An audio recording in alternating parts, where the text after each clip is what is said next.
India limited का recruitment जब से ओपन हुआ था, जितनी पोस्ट हमारे पास में थी मैनेजमेंट ट्रेनिंग की लेकर के, उससे जब से जो भी अपडेट्स आया है उस अपडेट के अंदर हमारे अंदर हमेशा एक एक्साइटमेंट थी कि सर अब क्या होने जा रहा है। पहले हमारे पास में सबसे बड़ा अपडेट ये था कि आपको डॉक्यूमेंट्स जो अपलोड करने हैं वो डॉक्यूमेंट्स कैसे होने चाहिए, उसका लिंक एक्सेट्रा, बहुत सारे क्वेश्चंस थे कोल इंडिया को लेकर के कि सर कोल इंडिया में क्या है, क्या मुझे भी डॉक्यूमेंट अपलोड करने हैं सर, क्या उनको करने हैं जो सर हमारे पास में जिनके डॉक्यूमेंट्स अभी जस्ट जो फ्रेशर्स हैं, मतलब कि जो 2025 में पास आउट हैं या फिर जो पहले के पास आउट हैं, एक्सेट्रा क्वेश्चंस हमारे पास में लगातार आ रहे थे।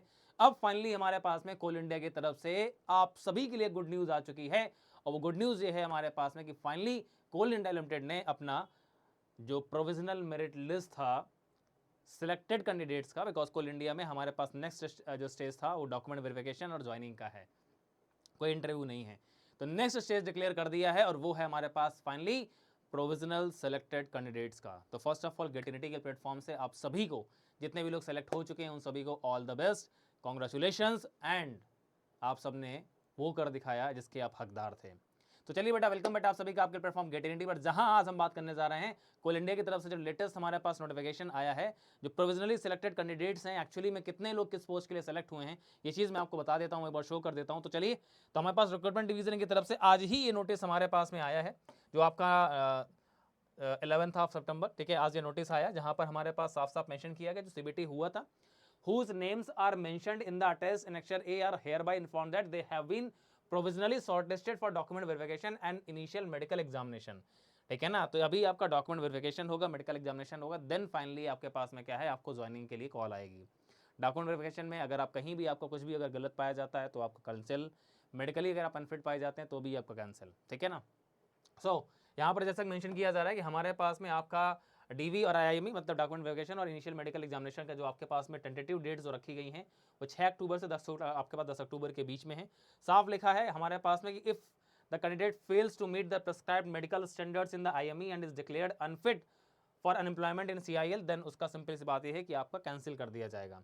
और आपके पास फाइनल ऑफर लेटर जो आपको मिलेगा कोल इंडिया में will be subject to the candidate being declared successful in document verification and initial medical examination में अगर आप सक्सेसफुल डिक्लेयर किए जाते हैं तो फाइनल ऑफर लेटर आपको दिया जाएगा, ठीक है ना। आपको ये ध्यान देना कि यहाँ पर जो भी आपके पास में डॉक्यूमेंट्स हैं उसकी ओरिजिनल कॉपी और 2 आपके पास photo copy self attested form में आपको लेकर के जानी है डॉक्यूमेंट वेरिफिकेशन के टाइम पे। साफ साफ उन्होंने मेंशन किया कि आपके पास में एक ईमेल की कॉपी होगी डॉक्यूमेंट वेरिफिकेशन के लिए, ये आपको लेके जानी है। आइडेंटिटी कार्ड आपको कोई भी लेके जाना है। बॉन्ड आपके पास जो रखा गया 100 रुपीज़ के जो जुडिशियल स्टैम्प हमारे पास पेपर होता है, तो प्रेस्क्राइब्ड फॉर्मेट हमारे पास आपको दिया जा रहा है हमारे पास यहाँ पर, ठीक है ना, या फिर आपके पास कोल इंडिया की वेबसाइट पर मिल जाएगा। तो जो बॉन्ड हमारे पास साइन कराते हैं वो आपको 100 रुपीज़ के जुडिशियल स्टैम्प पेपर में लेके जाना है। 2 copies of attestation form is duly filled with candidate and countersign with stamp by gazetted officer. आपके गस्टेड ऑफिसर से एक अटेस्टेशन फॉर्म जो है ना ये साइन अटेस्टेड करा करके ले जाना है। 2 कॉपीज इसकी ले जानी है, ठीक है ना। और इसके बाद हमारे पास में 2 कॉपीज आपको ले जानी है आपके पास identity certificate is duly filled by candidate and countersign by gazetted officer. आपकी आइडेंटिटी का सर्टिफिकेट भी चाहिए, ये भी आपको काउंटर साइन कराना है, इसकी भी 2 कॉपीज ले जानी है। 2 कॉपीज आपके पास मैरिज डिक्लेरेशन फॉर्म अगर आप मैरिड हैं तो, और 15 recent passport size colour photograph as posted in the application form. 15 photograph आपको लेकर जानी है और सेम फोटोग्राफ आपको चाहिए जो एप्लीकेशन फॉर्म में आपने पेस्ट की थी, जो आपने अपलोड की थी वो आपको चाहिए, ठीक है ना। मेट्रिकुलेशन 10 का सर्टिफिकेट और मार्कशीट या फिर आपके पास जो भी है, ठीक है, एज की प्रूफ के लिए जो भी आपके पास में है वो लेके जाना है। मार्कशीट ऑफ आपके पास 12th standard final decree and marksheet of all year semesters, मतलब जितने भी ईयर्स आपके सेमेस्टर से हर सेमेस्टर की मार्कशीट आपको लेकर के जानी है, ठीक है ना। Percentage of marks obtain should be clearly visible in the certificates, ये खासकर ध्यान रखिएगा। और जो पर्सनल एचआर के कैंडिडेट्स हैं मार्केटिंग या सेल्स के, ठीक है ना, जो इस पोस्ट के लिए थे हमारे पास, उनका स्पेशलाइजेशन रिलेवेंट फील्ड में होना चाहिए। मेजर स्पेशलाइजेशन आपका एचआर मार्केटिंग में आपका होना चाहिए, तो उसका डिग्री सर्टिफिकेट मार्कशीट्स आपको सारी के लेकर जानी है। मिनिमम एलिजिबिलिटी क्राइटेरिया अगर आपका नहीं है एमटी पोस्ट के लिए तो आपका कंसल्ट बोल दिया जाएगा सिंपली, ठीक है ना।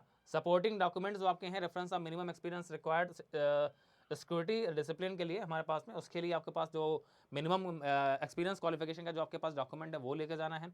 सीजीपीए का कन्वर्जन फार्मूला जो परसेंटेज सर्टिफिकेट आपने अगर अपलोड किया है डॉक्यूमेंट अपलोड के टाइम पे आपको वो भी लेकर के जाना है, ठीक है ना। ओबीसी नॉन क्रिमिनल का सर्टिफिकेट अगर आप हैं, पीडब्ल्यूडी सर्टिफिकेट, ईडब्ल्यूएस का सर्टिफिकेट, एनओसी अगर आप किसी भी गवर्नमेंट बॉडी में, पीएसयूज में, अगर आप ऑटोनोमस बॉडी में अगर आप वर्क कर रहे हैं तो वहाँ से आपकी एनओसी होनी चाहिए अगर आपने मेंशन किया है पहले किसी भी चीज़ के लिए, ठीक है ना। तो ये सब कुछ आपको लेके जाना है।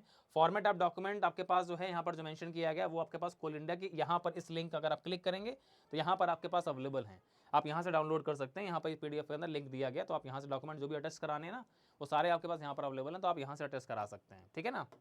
और इसके बाद हमारे पास आते हैं प्रोविजनल मेरिट लिस्ट हमारे पास जो आई है यहाँ पर, ठीक है ना। सबसे पहले जो हमारे पास डिसिप्लिन था कोल प्रिपरेशन, जिसके अंदर हमारे पास केमिकल इंजीनियरिंग और हमारे पास माइनिंग एंड मिनरल इंजीनियरिंग के जो स्टूडेंट्स एलिजिबल थे, ये उनके हमारे पास सिलेक्टेड कैंडिडेट्स के नाम है, अभी प्रोविजनली सिलेक्टेड कैंडिडेट्स, ठीक है ना। यहाँ पर अगर देखें हमारे पास में तो आपका पहले SC category, ST category, unreserve भी हैं, AWS, OBC, ठीक है। तो सभी कैंडिडेट्स हमारे पास में से काफ़ी सारे बच्चे हमारे भी हैं जो ऑलरेडी हमारे से पढ़ चुके हैं, कहीं ना कहीं हमारे रैंकर्स भी हैं, जिसमें से बहुत सारे नाम आप देखेंगे, जैसे किसला का नाम है यहाँ पर, ठीक है। तो बहुत सारे हमारे रैंकर्स भी आपको यहाँ पर मिल जाएंगे। चलिए जी, तो ये हमारे सारे के सारे वो स्टूडेंट्स हैं जो कोल प्रिपरेशन की पोस्ट के लिए यहाँ पर सेलेक्ट हुए हैं, ठीक है। तो आप लोग अपना देख भी सकते हैं अपना रिजल्ट जा करके, आपको आपके पोर्टल पर भी आपको देखना स्टार्ट हो जाएगा, ठीक है ना।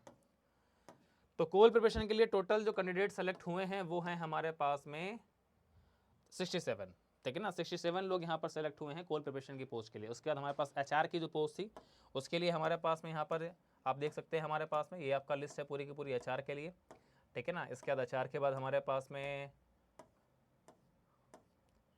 प्रॉपरली HR के बाद हमारे पास में आपका शायद फाइनेंस की है, लीगल है, लीगल की है हमारे पास। लीगल में ये कैंडिडेट्स हैं, ठीक है ना। आप सभी ने वैसे अपना देख लिया होगा, आपके पास मेल भी आ गया होगा। मटेरियल मैनेजमेंट की हमारे पास इतने कैंडिडेट सेलेक्ट हुए हैं,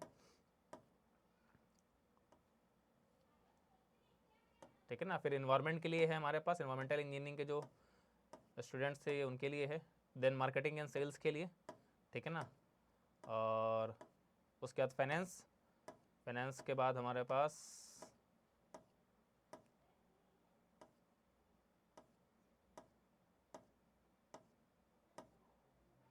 सिक्योरिटी, ठीक है ना।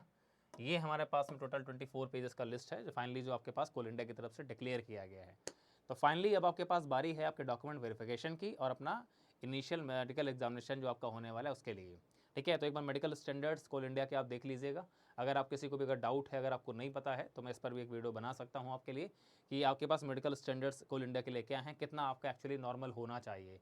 आई साइड के लिए हो, हमारे पास कई बार हाइट के लिए भी हो जाता है, बॉडी मास इंडेक्स की कई बार बात आ जाती है, ठीक है ना। चेस्ट की कई बार बात आ जाती है, ठीक है ना। तो ये सारी चीज़ें आपकी होती हैं, तो इसमें मैं आपको एक इन्फॉर्मेशन प्रोवाइड कर दूंगा अगर आपको नीड होगी तो, ठीक है। तो ये आपके पास कोल इंडिया की तरफ से फाइनली प्रोविजनल मेरिट लिस्ट आ चुकी है। तो अगेन गेटिनिटी की तरफ से आप सभी को कॉन्ग्रेचुलेशंस जो लोग भी प्रोविजनली सेलेक्ट हुए हैं। अब बारी है आपके हाथ में, अपने डॉक्यूमेंट्स को रेडी करिए, ठीक है ना, और मेडिकली खुद को फिट डिक्लेयर कराइए और फाइनल ऑफर लेटर लेकर के आइए, ठीक है। तो चलिए इस वीडियो में फिलहाल इतना ही, और अगली इन्फॉर्मेशन कोई भी अगर अपडेट्स आती हैं तो वो मैं आपको देता रहूँगा इसी तरह से। फर्स्ट टाइम अगर आप इस चैनल पे आए हैं सब्सक्राइब करना मत भूलिएगा, ठीक है। और ऐसे बहुत सारी इन्फॉर्मेशन मेरे थ्रू आपको मिलते रहते हैं। तब तक के लिए good bye, thank you, best of luck, and मिलते हैं एक नए वीडियो में एक नई इन्फॉर्मेशन के साथ। Thank you.